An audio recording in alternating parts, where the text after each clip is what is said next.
بسم الله الرحمن الرحيم. الحمد لوليه والصلاة على نبيه اما بعد. خبره د عذاب قبر او انعامات قبر شروع و د نن عذاب قبر او ثواب قبر د حدیث پرانا کې حضرت مفتی صاحب دامت برکاتهم لیکلي دي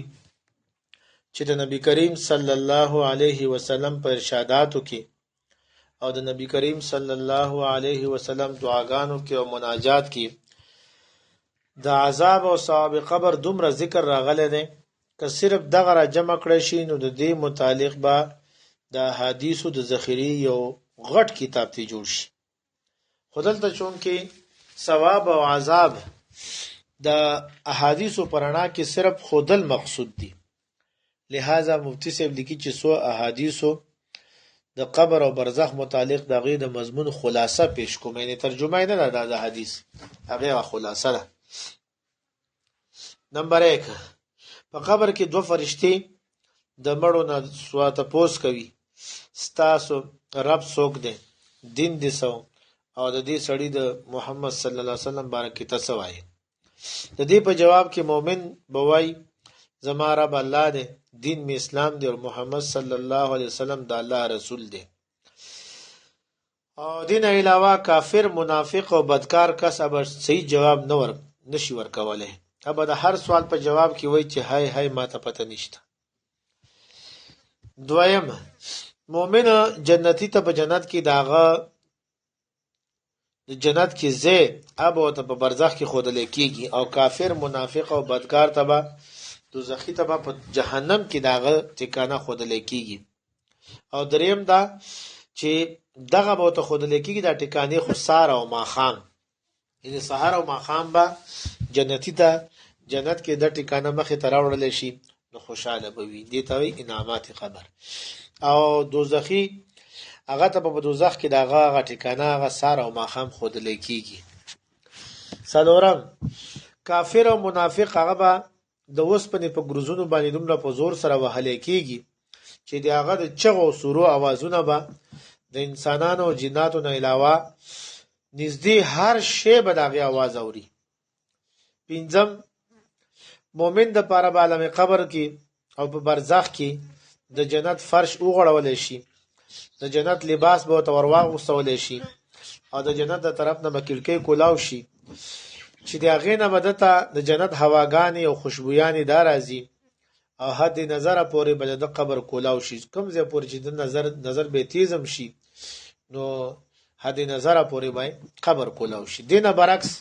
کافر، منافق، بدکار هغه دپاره د اور فرش به وغوړولی شي، د اور لباس به ور واچولی شي، او د جهنم د طرف نه دروازه به کولاو کړی شي چې د هغې نه ګرمې هواګانې او بدبویي به درته راځي، او قبر به په دومره تنګ کړی شي چې د دې دواړو طرفو پښتو به یو بل کې ننوځي، او په ده باندې به ړندې او کڼې فرشتې مقرر کړی شي. ابې د اوسپنې په ګروزونو باندې وی او د هغه چغې او سورې ابه مشرق نه مغربه پر ټول مخلوقات اوري، خو انسان او جنات نه اوري. شپږم نمبر، حضرت عثمان رضی الله عنه روایت ده چې نبی کریم صلی الله علیه وسلم به د مړي د تدفین نه فارغ شو نو قبر سره به ودرېدو او خلکو ته به ووي چې د خپل رور د پاره استغفار وکړي او په سوال جواب کې ثابت قدم پاتې کېدو د پاره دعا ورته وغواړي، ځکه چې په دې وخت کې دنه سوال کیږي. اووم نمبر، په عالم قبر او برزخ کې به کفار او منافقین باندې او یا 99 اجدها مسلط کیږي. بعض روایتو کې او یا راغلي دي او بعضو کې 100 راغلي دي، او دا هغه دومره خطرناک زهر وي چې که په هغوی کې یو هغه په ځمکه باندې صرف پرش وکړي او دنیا ته زهر را پرېوځي نو دنیا ټوله د دنیا ځمکه دا به بیا شنه نه زرغونوي، واخه ماخه ونې دا به د زرغونېدو نه به هغه ختمه شي ځمکه، نو دا به په یو سړي باندې اویا او یو کم سل مسلط وي. الله دې موږ او تاسو ته وساتي. اتم نمبر، مفتی صاحب لیکي چې مؤمن او پوخ منځګزار بنده چې کله قبر کې منکر او نکیر سوال لپاره راشي نو په هغه وخت کې به ته داسې معلومیږي لکه انور ډوبېدو والا دی په د باندې به هېڅ غم او فکر نه وي ابه نکیرین ته وایي چې ما پرېږدئ زه مونځ کوم مونځ مې ځي مونځ رانه قضا کېږي دومره به هغه مطمئن وي حالانکې د نکیرینو شکل و صورت باره کې راغلي چې عذاب دپاره هغه هم کافي دی خو دی به اطمینان کې وي نهم نمبر نبی کریم صلی الله علیه وسلم به همیشه د مونځ نه پس د قبر د عذاب نه پناه غوښتله او مسلمانانو ته هم هدایت کړی دی چې تاسو هم د قبر د عذاب نه پناه غواړئ لسم د مؤمن روح چې کله لاړ شي او د نورو مؤمنینو روحونو سره ملاو شي نو هغه نور مؤمنین داسې خوشحالیږي لکه د کلي نه تلی یو غایب سړی بل خوا تلی یو هغه بیا کلي ته راشي رشته داران نو څومره هغه ته خوشحالیږي دغه رنګې خوشحالي وي او دی بیا چې کوم کسان دنیا کې پاتې وي د هغو باره کې پوښتنې کوي پلاني څه حال و د پلاني څه حال و او دی ورته بیا وایي چې پلانې داسې و پلانې داسې یولسم نمبر د شهدا او روحونه د جنت په باغچو کې به ګرځي را ګرځي او خوراک به کوي پکې او بیا به د عرش لاندې آرام دپاره راځي هلته به آرام کوي دولسم نمبر د الله تعالی په لاره کې چې چاته د شهادت مرګ ملاو شي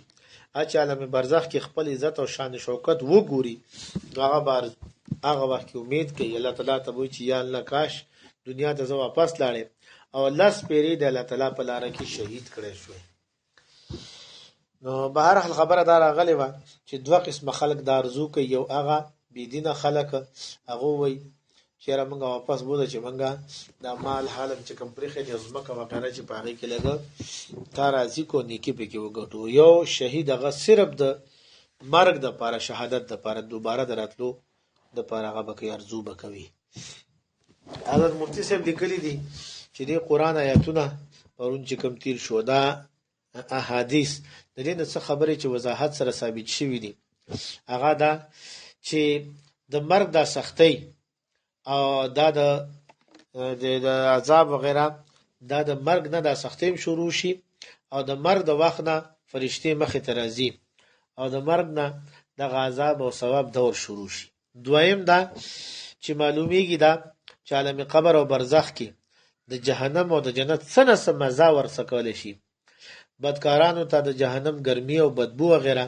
او نیکو خلکو ته هغو ته فرشتې سلام کوي د جنت خوشخبری ورکوي ورته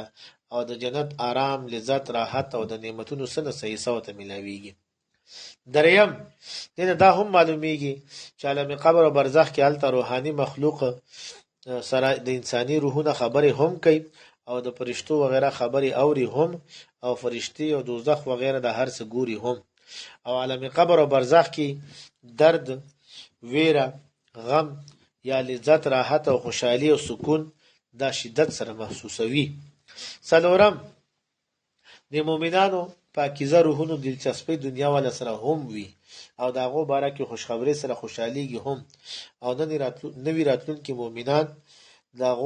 هغو د روحونو نه د دنیا والو حالات هم پوښتي او پنځم نمبر لکه څنګه قیامت کې جنت او دوزخ کې د خوشحالۍ او د راحت او د تکلیف او د غم په اعتبار سره د ادنا نه والا اعلی پورې بېشمار درجات وي دغه رنګې به قبر او برزخ کې هم بېشماره درجات شته آخري خبره چې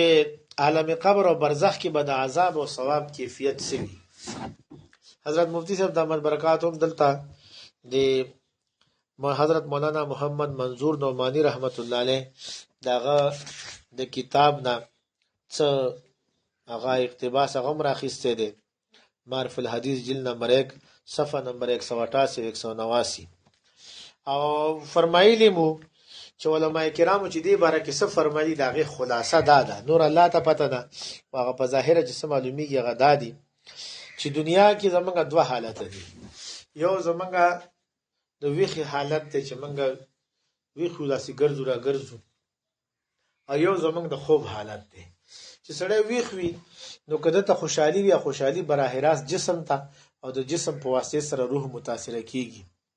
او که تکلیف وي ورته نو براه راست جسم ته وي او د جسم په واسطې سره بیا روح هم متاثره کیږي او چې خوب ګوري نو خوب کې هر څه په روح باندې تیریږي خو د روح په واسطه سره جسم متاثر کیږي که سړی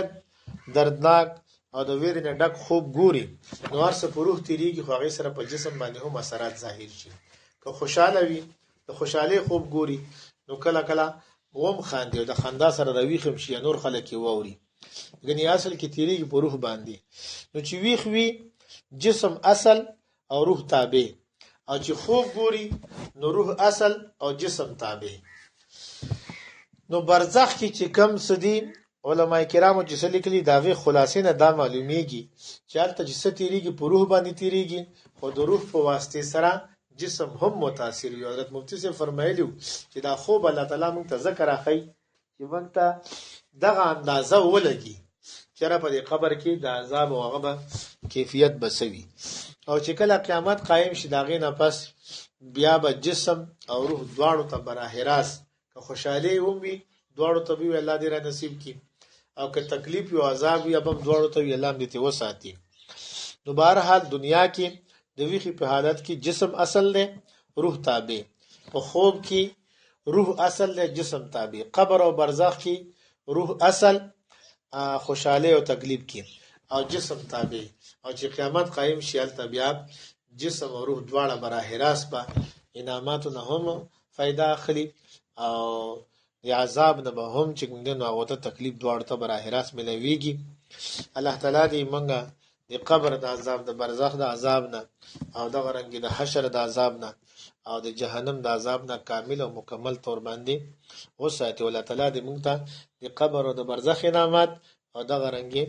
اخرت کې د حشر انعامات د الله تعالی د عرش سوره په خیل اسماني عملنامه ملاویدل د پیغمبر سام سفارش او شفاعت او جنتونه هغه را نصیب کړي